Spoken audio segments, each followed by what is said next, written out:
Hi here, Fittins here. I am back for another video, and today I'm going to be talking about Strictly Come Dancing 2025. The final is in a few hours' time. Very looking forward to it. We're going to find out who will be the winner of Strictly 2025. I can't believe it's coming to an end for another year, and an end forever for Tess and Claudia. So yes, but before we touch onto the final, it's been a few weeks since I've done a review on Strictly on my channel. So let's talk about the recent eliminated couples that I'm talking about on this channel. Starting off with Alex and Johannes that got knocked out in week 10. Oh, I liked Alex. I mean, Alex and Johannes were one of those couples where I could have seen them in the final. I could have, but I felt with Alex when she got eliminated, she looked exhausted. I think her body was very tired after so many weeks of dancing. It took a toll of her, and I think she was a little bit relieved when she did go. I think she went out on a high. I think she was happy to go when she went. And I do believe she did enjoy the experience and got the most out of it. And I think she reached her limits. But her and Joanna's been so much fun this series. Great personalities. Love them. Lewis and Katya got knocked out in quarterfinals musicals week. Yeah, that was kind of a big deal because they won the dance off of Amber and Nikita. I'm just putting out there, I predicted that beforehand. You know, I predicted that. I saw that coming because I kind of knew the two celebrities with previous dance experience would end up in a dance off together when the numbers were going to get smaller. And that's what happened. I predicted that. Even though I always kind of thought Lewis and Katya would win the dance off over Amber and Nikita, but beforehand, but then that week of dancers, Amber and Nikita getting a perfect 40 compared to Lewis and Katya getting less so. Yeah, I remember their dance was a bit messy, Lewis and Katya. So, they always Katya always says, "More is more. I don't agree. Less is more. More is more." And guess what? More and more ended up hurting them in the end. I did feel sorry for Katya because I felt like this was her series to make the finals again. And Lewis really had so much potential. We really thought he would be a finalist. And it was quite shocking in a way that he didn't make it to the final three. Um, but, the competition was strong and he had a weaker week that week when he got eliminated. And that routine was unfortunately a little bit messy. And those little bits can screw you over. You get penalised. Yep. And then the last elimination was Balvinda and Julian, record breaking, competing in 6 dance-offs. That beats Jamelia and Fleury. So, I mean, I don't think that's something to be proud about, celebrating being in 6 dance-offs. But to make it to the semi-finals, I mean, over Lewis Cope, she's extraordinary. But I am happy Balvinda did get far in this, and the judges did keep saving them. I was quite surprised she ended up in so many dance-offs. I thought Amber Davis would be the one that would end up in more dance-offs.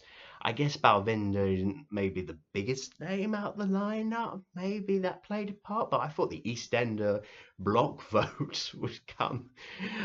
But yeah, it is an interesting one. I guess somebody has to finish low in the public vote, and unfortunately, some weeks Balvinda and Julian were, and unfortunately, she was partnered up with Julian, one of the new pros, could have played a part, you know.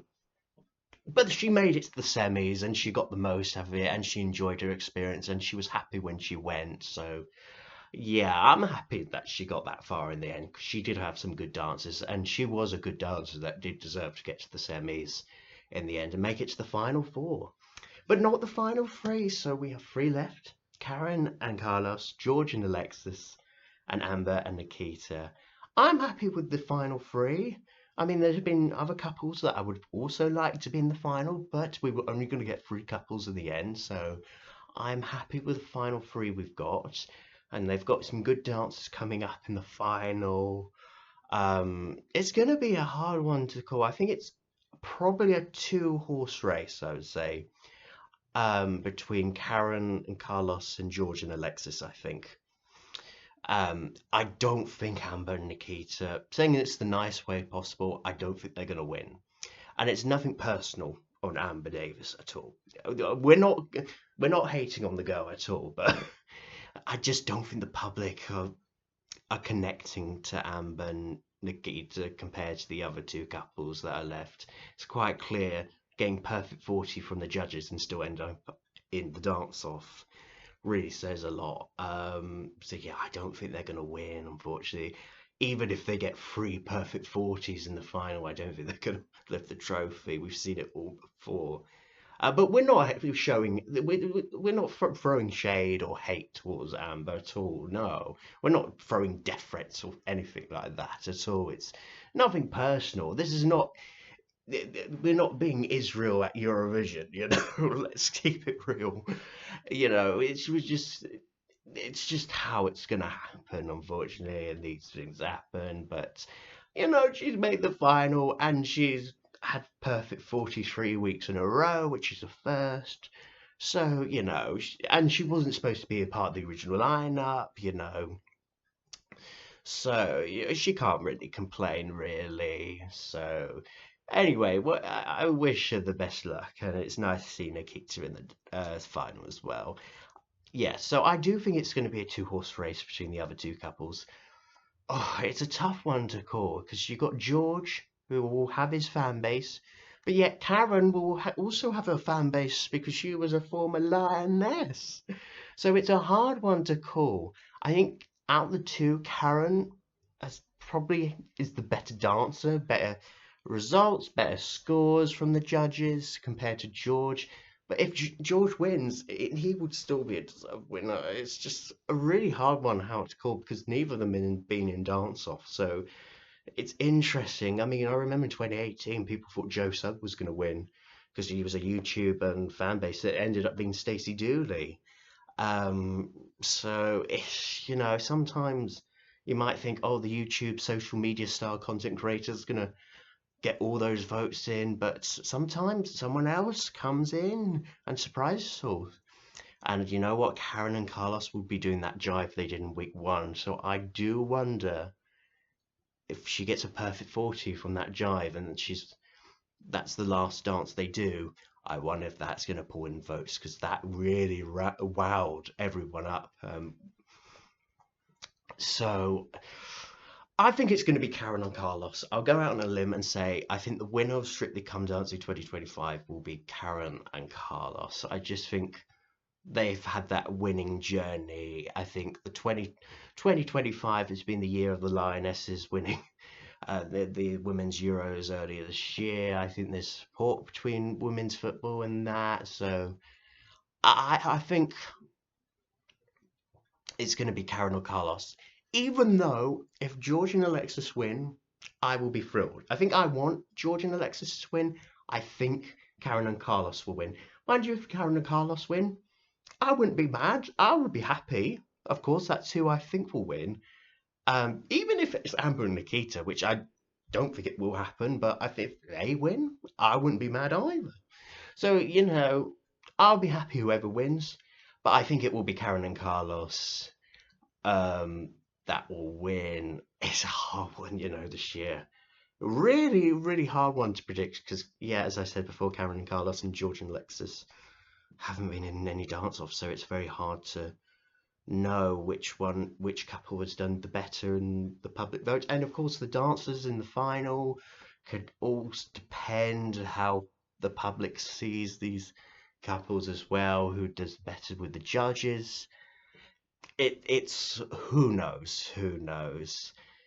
But in any case, who do you think will win Strictly 2025? Are you looking forward to the final? Seeing all the couples? Well, not all the couples perform again.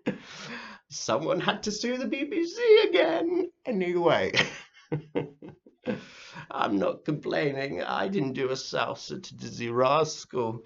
Anyway, yes, and it's going to be a sad moment seeing Tess and Claudia for the last time hosting Strictly. Though we see them on Christmas Day, that's already been filmed.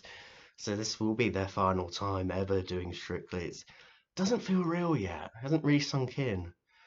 I hope I see Alan Carr or Zoe Ball host Strictly next year. That would be nice. But an end of an era. Very, yeah, Tess and Claudia for the final time hosting. I hope they enjoy it. I hope they have a montage, a tribute to something in the final. I know they did that in the results, last week's results show, so who knows? But yeah, I hope they go out on a bang, and I hope we have a good final. Because it's been quite tense, especially on the BBC in recent weeks. So yeah, I hope the Christmas mood, and hopefully we have a good final. So who do you think is going to win Strictly 2025? Comment down below in the comment section below. Like and subscribe this video. I'll be back for more content very soon. Until then, goodbye, people. Goodbye.